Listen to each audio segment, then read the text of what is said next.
하나님 말씀은 출애굽기 39장 1절부터 31절 말씀입니다.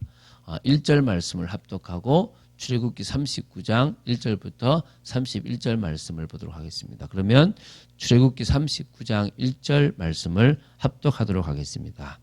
그들은 여호와께서 모세에게 명령하신 대로 청색, 자색, 홍색 실로 성소에서 섬길 때 입을 정교한 옷을 만들고 또 아론을 위하여 거룩한 옷을 만들었더라. 아멘.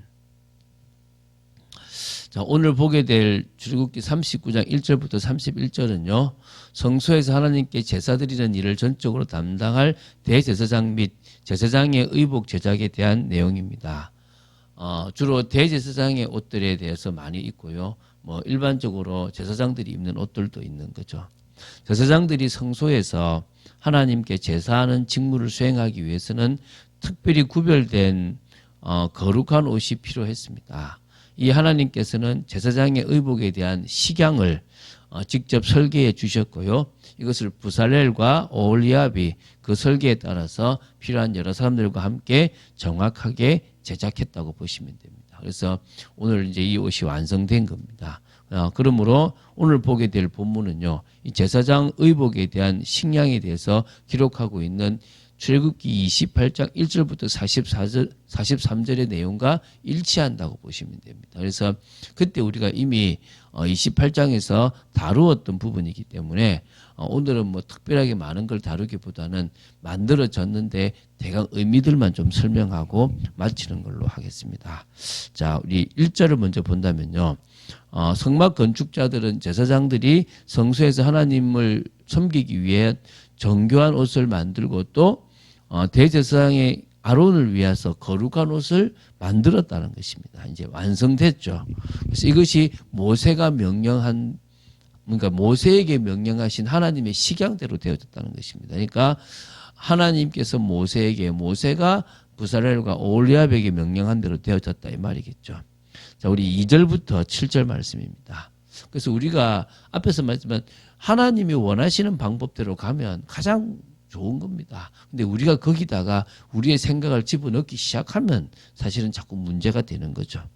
자, 에봇을 먼저 이야기합니다. 이 에봇은 그냥 보통 옷에 이렇게 앞치마 같은 거라고 하면 되는데 앞뒤로 다 이렇게 같이 이렇게 좀 입는 통으로 된 앞치마와 같다고 생각을 하시면 돼요.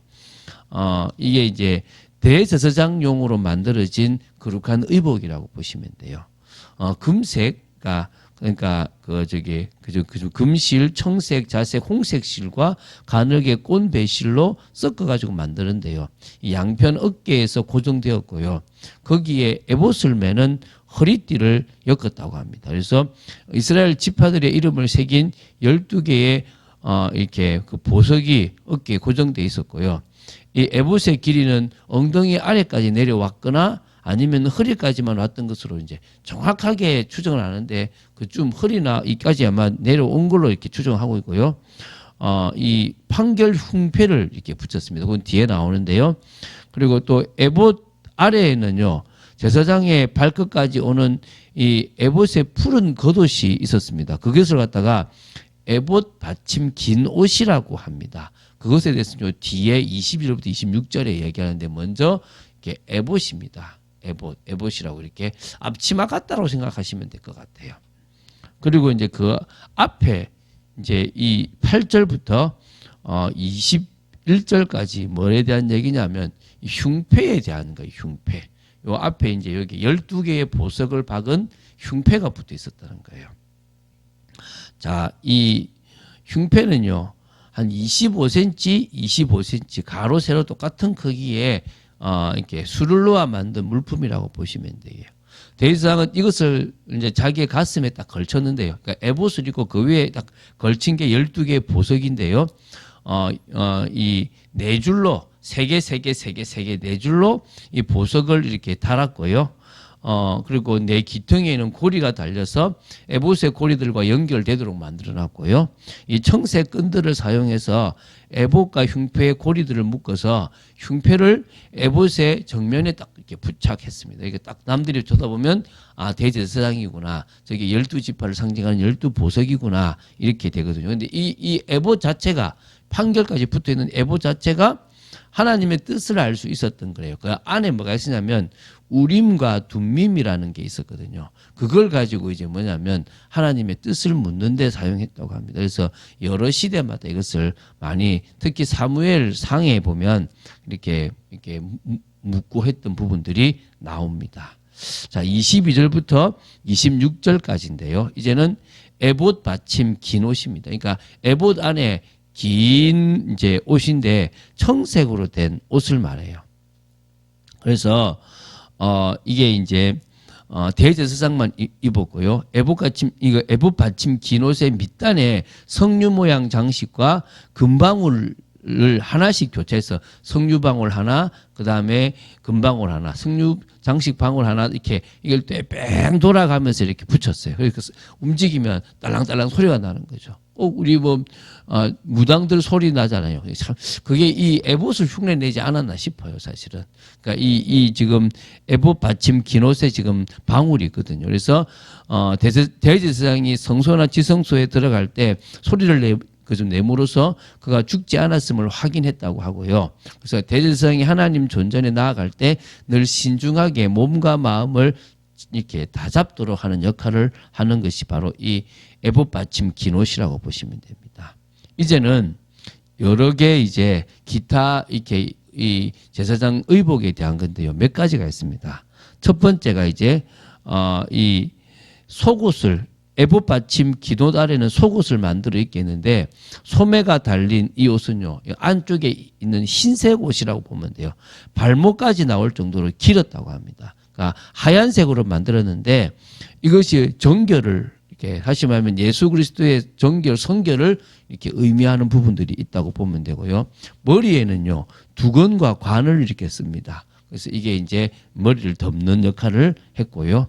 또 이제, 또 뭐가 있었냐면 이 반바지가 또 있었어요.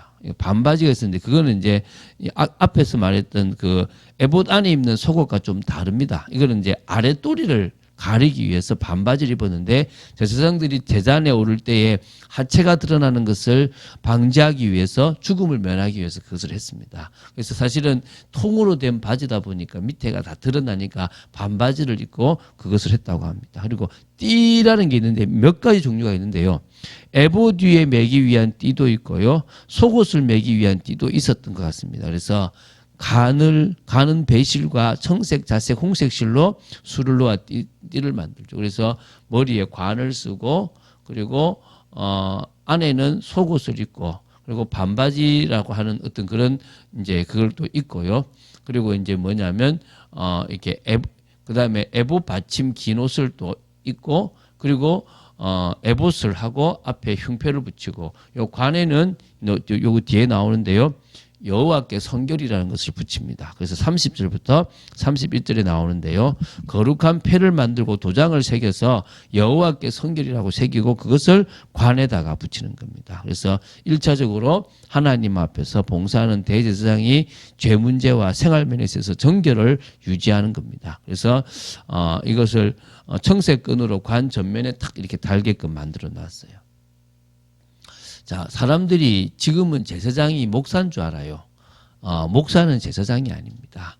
지금은 제사장이 필요가 없습니다. 목사는 제사장적 직무를 하는 일은 합니다.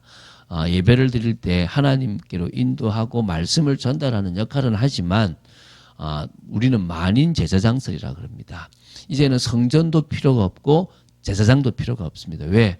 교회당이 성전이 아니고 여러분 각자의 마음이 이미 성령이 계시기 때문에 성전입니다. 그리고 여러분들이 제사장이 되어졌습니다. 그래서 우리는 베드로전서 2장 9절에 왕 같은 제사장 또 선지자 역할을 감당하는 사람입니다.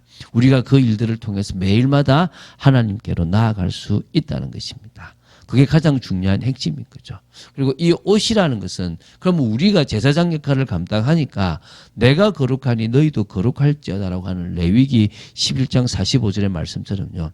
그리스도인들은 세상과 구별된 삶을 살아가는 것입니다. 세상 사람들에게 그리스도인이라고 인정받는다는 것이 바로 거룩한 옷을 입는다는 거예요. 그래서 이 거룩은 예수 그리스도로 이루어지지 않습니까? 그래서 이 예수 그리스도로 옷 입으라는 거죠. 오직 주 예수 그리스도로 옷 입고 정욕을 위하여 육신의 일을 도모하지 말라라고 로마서 13장 14절에 분명히 말씀하십니다. 그래서 우리가 한 사람 한 사람이 성령의 역사로 말미암아 거룩에 이를 수 있고 그리스도로 옷 입을 수 있다면 우리는 가장 축복된 인생을 살아갑니다. 오늘도 그런 삶을 주님은 살아가기를 원하시는 것입니다. 자, 그러는 중에 우리가 뭐를 봐야 되냐면 세상에는 교회 열심히 나오고 헌신하는 사람도 있고요. 조금 무식하지만 하나님이 높이 쓰시는 분도 있지만 엘리트나 똑똑한 사람들이 바로 이 교회에 와서 이제 신앙생활을 하는 경우도 있습니다. 자신을 좀 드러내기가 어렵고 또 여러 환경 때문에 쉽게 믿지 못해서 저 사람 복음 깨달은 거 만나라고 싶은 사람들도 있을 수 있다는 것입니다. 그러나 니고데모나 아리마디 요셉과 같이 엘리트 좀 뭔가 이렇게 조금 진짜 뛰어난 어떤 그런 사람들이지만 그들에게도 차분하게 복음을 전하고 예수님은 그들을 제자로 만드셨던 것처럼 우리도 그들을 제자로 만드는 일들이 필요할 줄로 믿습니다. 그래서 제가 늘 이야기하지만 목회자들은 우리 참빛교회는 목회자들은 딱 하나 되어져서 한 방향을 말할 것입니다. 그러나 다양한 제자들은 교회에 들어올 수 있고 또 수용이 되어질 수 있는 그런 교회가 되어졌으면 좋겠습니다.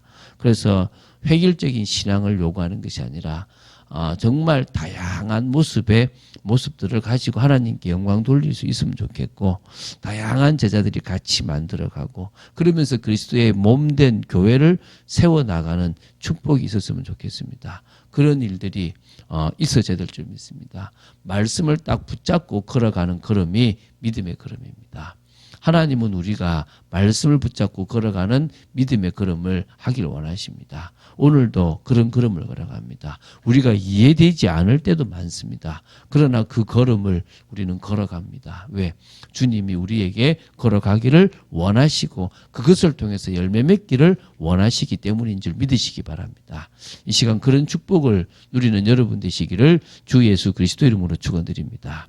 주는 그리스도시요 살아계신 하나님의 아들이심을 고백합니다. 정말 말씀 따라가는 축복 속에 있기를 간절히 소원하고 저희들이 정말 이 그리스도의 옷을 입는 제사장이 옷을 입듯 저희들이 그리스도의 옷을 입고 일평생을 살아가며 현장을 살아나가는 축복이 있도록 지켜주시옵소서. 하나님이 주시는 은혜가 넘치기를 간절히 소원합니다.